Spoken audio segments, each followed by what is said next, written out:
مساء الفل عليكم يا شباب. النهارده جالي كومنت بسببه عملت الريفيو ده. استاذ عبد الله فوزي، انا بعتذر على التاخير، انا بس كنت مريض شويه، فعشان انا وعدتك ان انا امبارح كنت هنزلك الفيديو.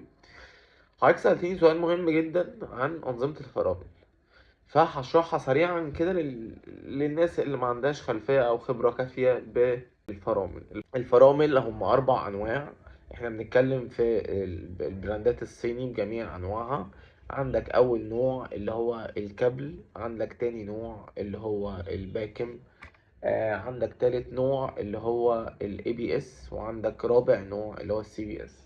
طب ايه الفرق بين التلاتة؟ احنا هيظهر قدام حضرتك على الشاشة او قدام حضراتكم على الشاشة الانواع اللي انا هبدأ اقولها دي. الكابل هو عبارة عن كابل سحب بي بيشد الفردة، بما معناه بيبطئ الفردة أو بيعمل الفرامل أو كنترولينج على الفرامل. هل ده أحسن حاجة؟ لأ، ده يعتبر أول حاجة نزلت كفرامل يعني في الموتوسيكلات. بعد كده حصل تحديث وبقت الفرامل باكم. الباكم هو عبارة عن تيلين بيقفلوا على الطنبور، زي ما هو يعني هتلاقي جهاز برضو الباكم ظاهر على الشاشة.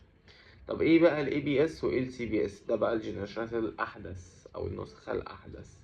طيب الاي بي اس هي مانع للتزحلق. يعني ايه مانع للتزحلق؟ يعني حضرتك لو البايك اللي انت راكبه او السكوتر اللي انت راكبه اي بي اس، لو مايل وحبيت تدوس فرامل هتلاقي اليد او اللافيه نطر من ايدك اوتوماتيك. ده حفاظا او يعني سلام اكتر او امان اكتر. ده بالنسبة لل ABS.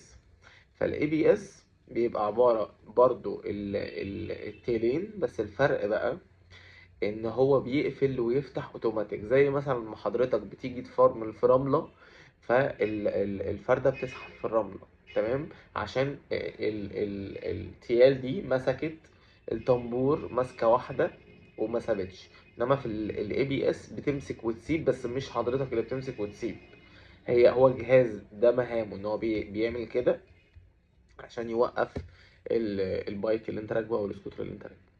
السي بي اس بقى احنا بنتكلم هنا، دي قصة تانية خالص منفصلة. هتقول لي احب اركب حاجة اي بي اس ولا سي بي اس؟ انا هقول لك انا افضل اركب اي بي اس مش سي بي اس. في حاجات على فكرة بقت فيهم التراكشن كنترول واي بي اس وسي بي اس، في بس حاجات نوادر يعني في سوق ومش صيني يعني. بس يعني بغنى عن ده احنا هنتكلم على السي بي اس. السي بي اس بتوزع الفرامل اوتوماتيك 70/30، تمام.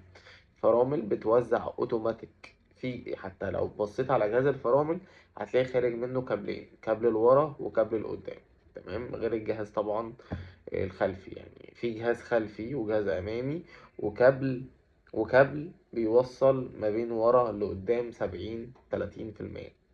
ده كده بالنسبة لأنواع الفرامل اللي احنا بنتكلم في الكاتيجوري بتاع الصيني. مش هنخش في حاجات كتير. بالنسبة للتراكشن كنترول برضو، عشان حضرتك لو حابب أو حضراتكم عايزين تعرفوا ايه قصة التراكشن كنترول. التراكشن كنترول هو عبارة عن إن هو بيقلل الأكسلريت في الضغطة الأولى بتاعة السكوتر أو الموتوسيكل. طب ده بيتعمل ليه؟ عشان ده سيفتي أكتر، إن العجلة ما تدرفتش في الأرض. ودايما الناس اللي بتحب تعمل هورسنج وكده بتكره التراكشن كنترول، لانه بيعوق شويه فكره ان انت ترفع هورسنج بالسكوتر او الموتوسيكل. ودي حاجه بصراحه انا مش بشجع الشباب عليها، عشان فيها طبعا ريسك كبير. طيب أتمنى إن أنا أكون أفدتكم حتى لو 1%. وده كان ممكن الناس تشوف إن دي معلومة كانت عارفاها، وفي ناس ما عندهاش خلفية أو خبرة عن حاجة شبه دي. لو حضرتك عندك الخلفية دي يعني شكرا جزيلا إن حضرتك اتفرجت عليا يعني. ولو حضرتك ما عندكش المعلومة أديني قلت المعلومة. متنساش تعمل لايك وسبسكرايب وشير وفعل الجرس عشان يجيلك كل جديد أول بأول. وأتمنى تاني يا جماعة إن أنا أكون أفدتكم حتى لو 1%.